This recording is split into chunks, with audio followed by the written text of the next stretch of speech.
But shipping a client update, I touched on earlier, like we were making decisions about developer assets versus user-generated content assets. And basically, you had to patch Little Big Planet every time you wanted to release new DLC. So because it was developer content, because there was only a path for new developer content, including DLC, could only go through the patching system. So basically what would happen is you would patch Little Big Planet with the new DLC or bug fixes and mitigations for problems. And I'll get to that, and that's why this is relevant.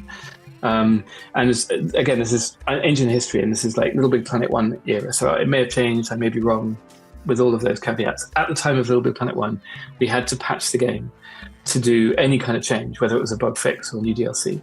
And then the actual DLC itself was just unlocking something on the store, basically, when the day it released, to say, right, okay, this content is allowed to be used now, because we know that we've pushed out the patch. The problem is that patching, and I actually admire PlayStation for this, the QA process and the patching process is very full on. Like, so PlayStation has a big, long QA process, and you have to get in line behind all of the games that come out on PlayStation, not just first party. And there's lots of money involved in localization and testing. Basically, releasing a patch is not a small thing. It involves hundreds of people around the world, lots of money being spent. It's a big deal. And so that decision we made that every single asset is a developer asset meant that Little Big Planet had to be patched every time we did a new costume, every time we did a tiny, tiny thing.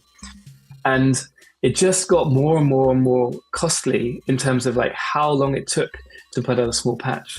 So for example, I'm sure that the heart glitch problems that will be running on the PlayStation 3 inside the PISH VM could have been mitigated.